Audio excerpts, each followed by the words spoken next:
تو اللہ والوں کی مجلسیں اور اللہ والوں کی رفاقت ایک بہت بڑی چیز تھی، کبھی لوگ حاصل کیا کرتے تھے، اب تو ہر آدمی پیر ہے، ہر آدمی لیڈر ہے، ہر آدمی چودھری ہے، ہر آدمی بڑا بنا ہوا ہے، چھوٹا ہم میں کوئی ہے ہی نہیں۔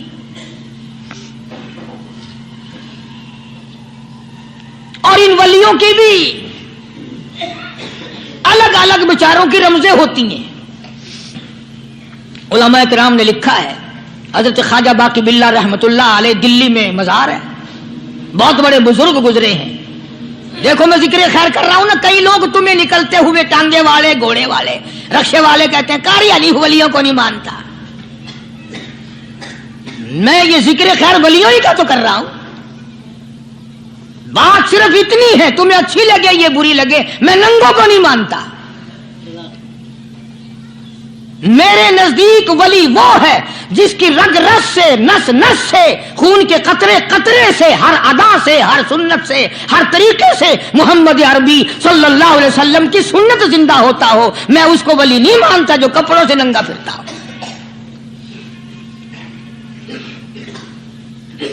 خواجہ باقی باللہ رحمت اللہ علیہ کو بھٹیارے نے دیکھا، ایک تباہی تندور والا۔ حضرت خواجہ صاحب کو دیکھا کہ جامع مسجد دلی کے پیڑیوں پہ، سیڑھی پہ کبھی چڑھتے ہیں، کبھی اترتے ہیں، کبھی چڑھتے ہیں، کبھی اترتے ہیں، پریشانی کا عالم۔ تو تباہی تو ضرور تھا، بٹیارہ تو تھا، مگر تھا تو دلی کا۔ وہ سمجھ گیا کہ حضرت کو کوئی پریشانی ہے، پہنچا اور جا کے کہنے لگا حضرت کیا بات ہے، آج رات کافی گزر گئی ہے، آرام فرماؤ، کبھی چڑھتے ہو کبھی اترتے ہو، پریشانی کیا پریشانی ہے؟ فرمایا 4 مہمان ہیں، کھانا کھلانا ہے، میرے پلے کچھ نہیں۔ اندازہ لگاؤ، ابھی ابھی ولی یہ کہہ رہا کہ میرے پلے دھیلا دمڑی کچھ نہیں، 4 مہمان ہیں، شرمندہ ہوں ان کو کھانا کھلانے کے لیے۔ تو وہ کہنے لگا حضرت یہ کون سی فکر کی بات ہے، میں بھی لاتا ہوں۔ وہ کھانا لایا اور حضرت کے مہمانوں کو کھانا کھلایا، کھانا کھا لیا، فارغ ہو گئے۔ دیکھو ولی کی بات، ابھی تو کہتا تھا کہ روٹی نہیں ہے، اور ابھی ابھی وہی ولی کہتا ہے بٹیارے کا ہاتھ پکڑ کے مانگ کیا مانگتا ہے، مانگ کیا مانگتا ہے۔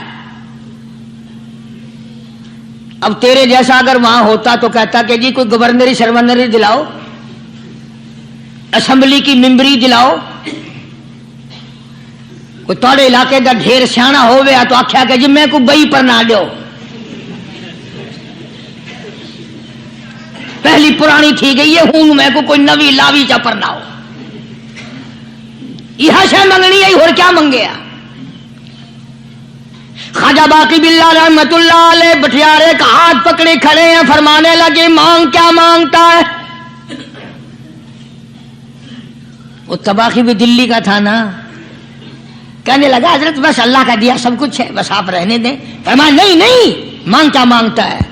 اس نے کہا حضرت پھر اگر دینے پہ ہی آئے ہو نا، اور اگر اتنا ہی دریائے کرم جوش میں ہے اور آپ دینے کا جذبہ لیے ہوئے ہیں،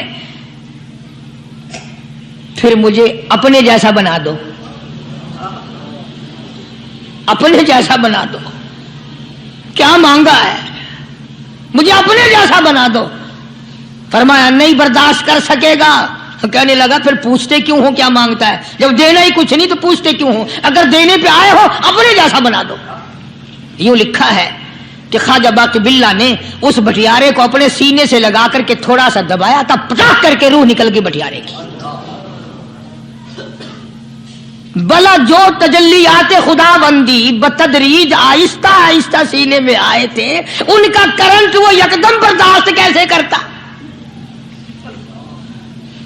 میرا عرض کرنے کا مقصد یہی ہے کہ ہم لوگ اپنے آپ کو کب سنبھالیں گے، اور وہ کون سا وقت آئے گا کہ ہم اس بات کے قائل ہوں گے اور تسلیم کریں گے کہ جو کرتا ہے خدا کرتا ہے، بندہ کچھ نہیں کر سکتا۔ تو میں نے اسی لیے عرض کیا، مجذوب کہتا ہے نفس اور شیطان ہے خنجر در بغل، نفس اور شیطان ہے خنجر در بغل، وار ہونے کو ہے اے غافل سنبھل۔ کبھی 4 دن بیٹھ کے اللہ اللہ کر لی، تسبیح پھیر لی، تو دوسروں کو یہ تو دنیا کے دھندے میں پھنسے ہوئے ہیں، میں بہت بڑا ولی ہوں، میں بہت بڑا ابدال ہوں، مجھ سے بڑا تو کوئی نیک ہے ہی نہیں. یہ بہت بڑی مار ہے شیطان کی. اسی کو کہتا کہ نفس اور شیطان ہے خنجر در بغل، وار ہونے کو ہے اے غافل سنبھل، آ نہ جائے دین و ایمان میں خلل، آ نہ جائے دین و ایمان میں خلل، باز باز آ بدعمل. کچھ تو سوچ، کس کی تو پیداوار ہے، کس نے تجھے بنایا، کس نے تجھے یہ آنکھیں دی، کس نے یہ لب دیے، کس نے یہ دل دیا، کس نے یہ دماغ دیا، کس نے یہ شعور بخشا، کس نے یہ ساری چیزیں عطا فرمائی. اللہ پاک کی ذات فرماتی ہے او لوگوں مجھے بھی بڑا دکھ لگتا ہے، مجھے بھی بڑا صدمہ ہوتا ہے، میرا قہر جوش میں آ جاتا ہے جب پیاری شکل بناؤں میں، پیاری صورت بنائی میں نے، پیارا ماتھا سونی شکل بنائی میں نے، جب میری چوکھٹ کے سوا دوسروں کے دروازے پہ جا کے تو ماتھا رکھتا ہے، فرمایا میرا قہر جوش میں آتا ہے تجھے برباد کر دوں.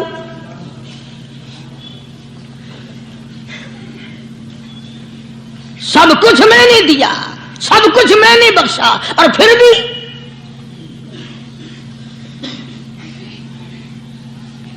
شاہ عبد القدوس گنگوہی رحمت اللہ علیہ بہت بڑے بزرگوں میں سے گزرے ہیں، بہت بڑے اللہ والے تھے. ایک راستے سے گزر رہے ہیں، مریدین ساتھ ہیں، حلقہ ساتھ ہے، راستے میں ایک گندگی کا ڈھیر پڑا ہوا تھا، بدبو آ رہی تھی.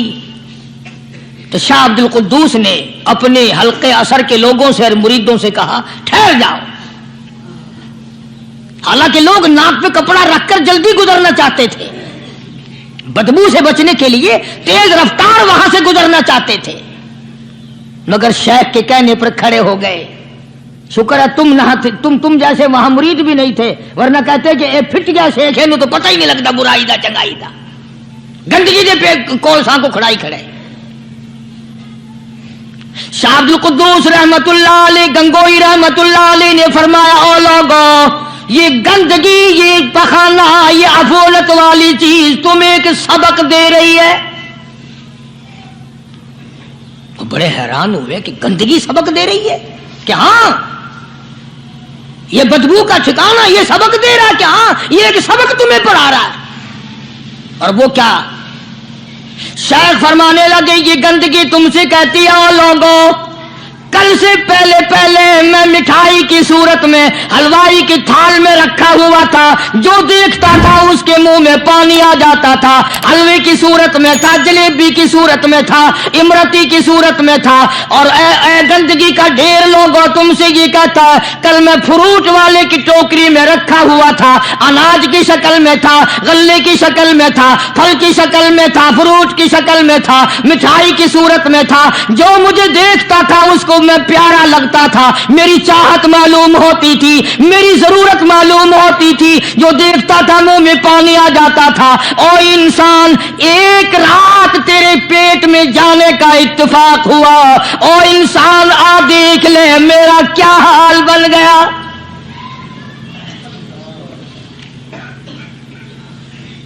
ایک رات تیری صحبت میں رہا ہوں، ایک رات تیرے اندر ٹھہرنے کا اتفاق ہوا، دیکھ میرا کیا حال بن گیا. ہر شخص مجھ سے نفرت کرتا ہے، مجھ سے بدبو کی وجہ سے نفرت کرتا ہے، ناک پہ کپڑا رکھتا ہے، میرا کیا حال بن گیا. اور بندے تجھے 40 50 60 سال گزر گئے، تو نے اپنے اندر خوشبو پیدا کرنے کی کوشش نہ کی.